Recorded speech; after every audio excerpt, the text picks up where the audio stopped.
Doctor কিস্কুর বিটি দিদিমণি, আমার দাদু ম্যানেজার। আমার বংশ পরিচয়টা শুনে কলকাতার সাংবাদিক গুলান অবাক হয়ে আমার দিকে তাকাইছিল। তারপর জুড়ে জুড়ে সবাই হেসে দিল। আমি মনটা ছোট করে বললুম, না না, সত্যিটা লয়। আমরা গরিব মানুষ, মাঠে ঘাটে খেতে খামারে কতর খাটাই খাই। তারপর ওদেরকে সব কথাটা বললুম। আমি যখন বাবার হাতটা ধরে বল ডাঙালে যেয়ে বল খেলা দেখতাম আর ভাবতাম, বিটি ছেলেগুলা কি বলটা খেলতে পারবে না। একদিন বাবাকে মনের কথাটাও বললুম। বাবা খুশি হয়ে বললেন, কেনে পারবি না বিটি, এখন মেয়ে লোকে সব করছে, তুই শিখবি বল খেলা, আমি তোকে বল খেলা শিখেব।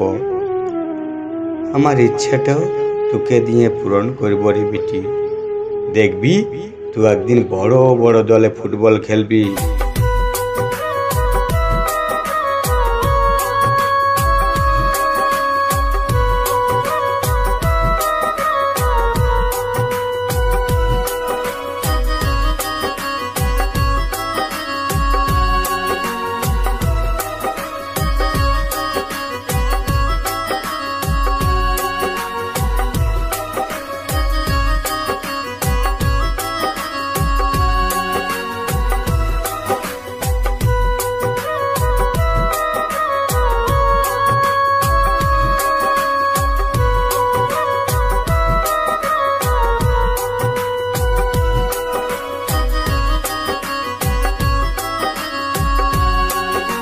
বাবার কথাটা অভিমানের মতন লেগেছিল সেই দিন। বাবা কত জায়গায় খেলেছে, কিন্তু বড় দলে সুযোগটা কেউ করে দেয় নাই। তখন থেকে বাবা আমাকে ডেলি ডেলি সাইকেলে চাপাই খিলার ডাঙালে যেয়ে খিলা শিখেত। পাড়ার বিটা ছেলেগুলার সঙ্গে আমি কাই বিটি ছিলাম। যখন খানিক বড়টো হলুম, তখন পাড়ার আরো দুটো বান্ধবীকে বলিয়ে কইয়ে রাজি কুড়াই লাস্টও ভাঙালুম। প্রথম ব্যাডমিন্টন খেলা শুরু করে আস্তে আস্তে ফুটবলটা শিখলুম গো। পাড়ার ছেলেগুলা খুব হাসতো আমার দিকে দেখে। বাবাকে বলতো, হ্যাঁ রে ডাক্তার, তোর বিটিটাকে বড় প্লেয়ার বিনাবি নাকি রে। বেটা ছেলেগুলা কেউ লাইলিও, শেষে বিটি ছেলেটাকে বল খেলা শিখেছিস। এদের কথাগুলো শুনে বাবার মনটা ছোট হয়ে যেত, আবার মনটা শক্ত করে রেগে যেয়ে বলতো, আমার বিটি একদিন কলকাতার মাঠে খেলবে। আমি চেষ্টা করে পারি নাই, কিন্তু আমার বিটিকে ভালো প্লেয়ার বিনাই দেখাবো।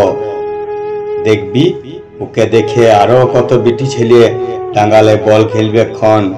আমার মাটাও আমাকে খুব সাপোর্ট করেছে। মাঠে ঘাটে খেটে আমাকে পয়সা দিত, বলতো, তুই টাকা লাগে চিন্তাটা করিস না বিটি, তুই কলেজে পড় ভালো করে, দেখবি একদিন সত্যিটাই দিদিমণি হবি রে। বল খেলাটাও ছাড়িস না, লোকে যা বলছে বলুক, তুই কানটা দিস না খন। দেখবি একদিন সবাই খাতিরটা করবে, বলবে ডাক্তার কিস্কুর বিটি ফুটবলে দিদিমণিটা ব্যাটে। আমি জিদ নিয়ে লেখাপড়াটার সাথে বল খেলাটাও খেলছি গো। এখন আর কেউ হাসে না, এখন সবাই আমাকে ভালোটো বাসে, খাতির করে। আমার দাদু ম্যানেজার কিস্কু সেই গোটা গাঁটো চিচাই গাব্বাই দিলে, হাঁকাই বললে, আমার লাতনি দিদিমণি কলকাতার ডাঙ্গালে সুযোগ পেয়েছে, দেশের হয়ে ফুটবল খেলবে। আমি ম্যানেজার কিস্কু। লগরের ব্যাংকটার ম্যানেজারের কোয়ার্টারে জন্ম হয়েছিল আমার। মা কাজ পাঠ করতো বলে আমাকে ম্যানেজার নামটা সবাই রেখে দিলে। আমার বিটাটো লগরের ডাক্তার ঘরে হয়েছিল বলে আমিও এর নাম রেখে দিলাম ডাক্তার। কিন্তু আমরা সত্যি সত্যি ম্যানেজার ডাক্তার লক্ষ্য গো। আজ আমাদের দিদিমণি সত্যি সত্যি দিদিমণি, বল খেলার দিদিমণি।